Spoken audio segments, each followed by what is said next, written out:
Good morning. This week we're looking at the story of Esther, and that is a story, a book in the Bible that we find in the Old Testament, set around about the time when the Jews had gone back from exile, many of them. But we're looking at the story of a girl called Esther, who was a Jewish girl, an orphan Jewish girl, who had been adopted by her older cousin Mordecai. And actually, she was in Susa, so she hadn't gone back to Jerusalem. She had remained in Susa, which was the home of a king called Xerxes, who ruled over 127 provinces, all the way from India to Ethiopia. So quite an important guy. Now, the story goes that the king had become angry with his queen and had deposed her and went about getting another queen for himself. And long story short, Esther was chosen. At the same time as this, a man called Haman became second in command to the king, and the king decreed that everybody should bow to Haman. Now, Mordecai, the cousin, refused to do this. And that made Haman so mad that he decided that he didn't just want to kill Mordecai, he actually wanted to wipe out all the Jews in the provinces under Xerxes' rule. And so he went to Xerxes and suggested that that should happen and offered to finance it. Well, with that offer, the king allowed it. And a date was set for the massacre of the Jewish people. On hearing the news, Mordecai tore his clothes, dressed in sackcloth, and went about lamenting, mourning, weeping, fasting in the streets of Susa, along with the other Jews. Now, Esther is distanced from this. She's in the palace. On Mordecai's instruction, she hasn't told anybody that she's Jewish. And when she's told what's happening, she sends clothes to Mordecai so that he doesn't have to wear sackcloth anymore. Mordecai sends the clothes back because Esther really has read the situation completely wrong. So she then asks one of her servants to go and find out the whole story from Mordecai. And the servant comes back with the whole story, an actual copy of the bulletin that is ordering the massacre of the Jews on a particular day, and a request from Mordecai to Esther that she intercedes on his behalf, on the Jews' behalf, to the king. Well, Esther considers this and sends back a message to Mordecai. Essentially, no, I am not going to do that, because if I go to the king without invitation, then the very likeliest outcome of that is that I will be executed. So, sorry, I can't do it. And Mordecai sends this message back to Esther. Don't think that just because you live in the king's house, you're the one Jew who will get out of this alive. If you persist in staying silent at a time like this, help and deliverance will come for the Jews from someplace else, but you and your family will be wiped out. Who knows? Maybe you were made queen for just such a time as this. Esther then replies, go and get all the Jews living in Susa together. Fast for me. Do not eat or drink for 3 days, either day or night. I and my maids will fast with you. If you will do this, I will go to the king, even though it's forbidden. If I die, I die. Well, the outcome of the story is as follows. Esther, who does not die, is able to intercede on behalf of her people. And in a massive turnaround of events, it is Haman that is executed and the Jewish people are saved. So my focus for today is that phrase, for such a time as this. And I want to take a few minutes to consider what that meant for Esther and what that means for us. Of course, we know the end of the story for Esther. So what she was there for seems blindingly obvious to us. She was there to save the Jewish people, but we have to remember that she didn't know that. In fact, what she did know was that there was an imminent and agreed massacre of the Jewish people, and that she was in a place where she might escape that. She also knew that she'd replaced the previous queen and that her husband was somewhat temperamental. She knew that if she went into his presence uninvited, she likely wouldn't make it out alive. And with those facts, she had two options, didn't she? To stay quiet and hope to remain alive, or to speak out with absolutely no assurance of a positive outcome. In human terms, the chances of saving her people and herself were very small.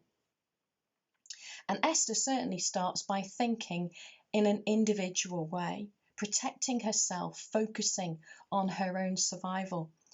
You could almost imagine her thinking, maybe it's a God thing that I'm here and that I'm out of the way. Maybe there is something special about me.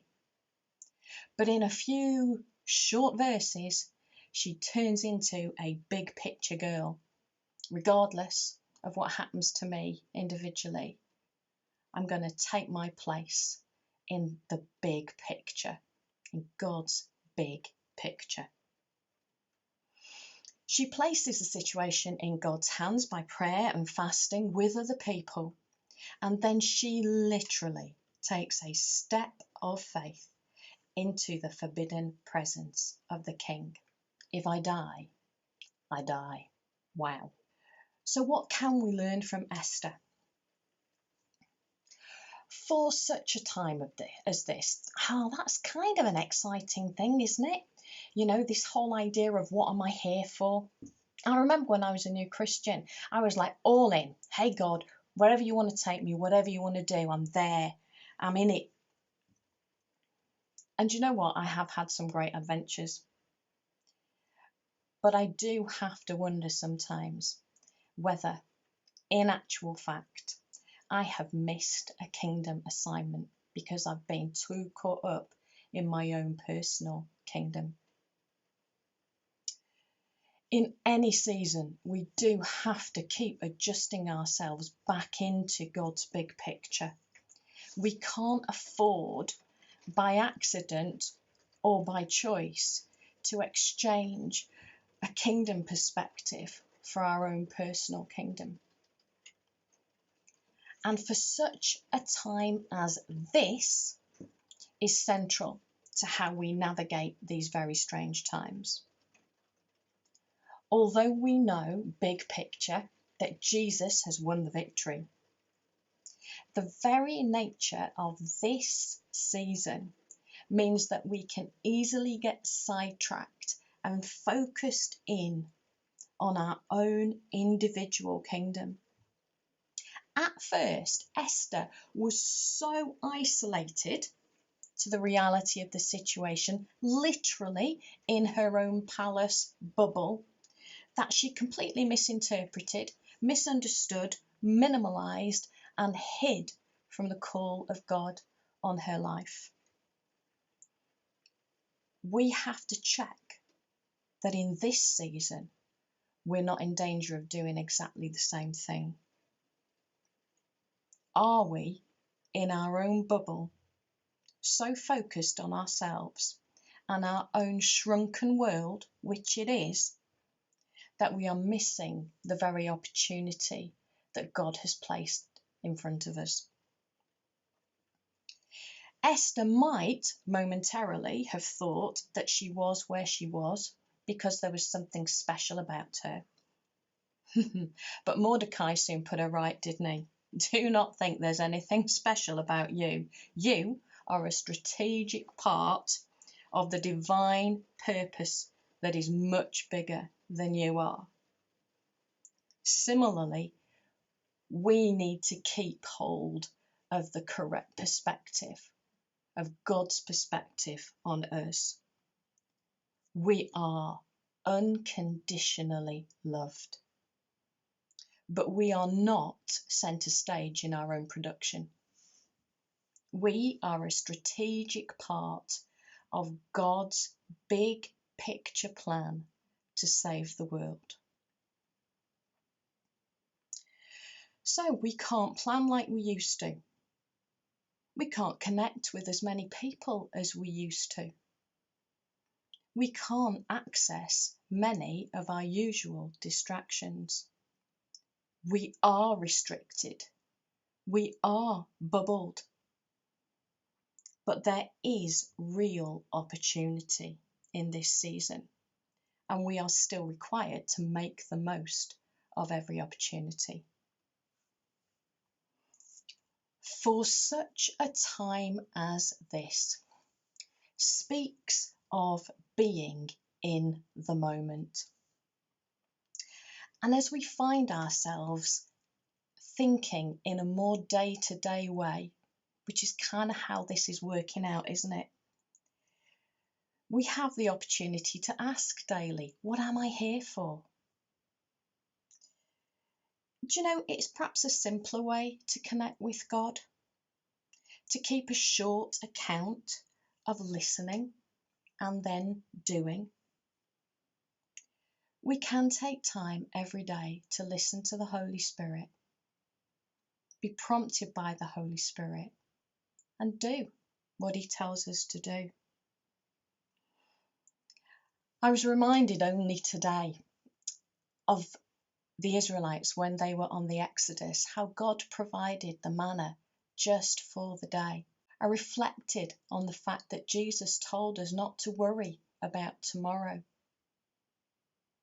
We are intended to live in the moment for such a time as this. And this season is requiring that of us. But we can go on an adventure right where we are. We can be inspired by Esther. We can fast and pray. We can ask others to do the same on our behalf.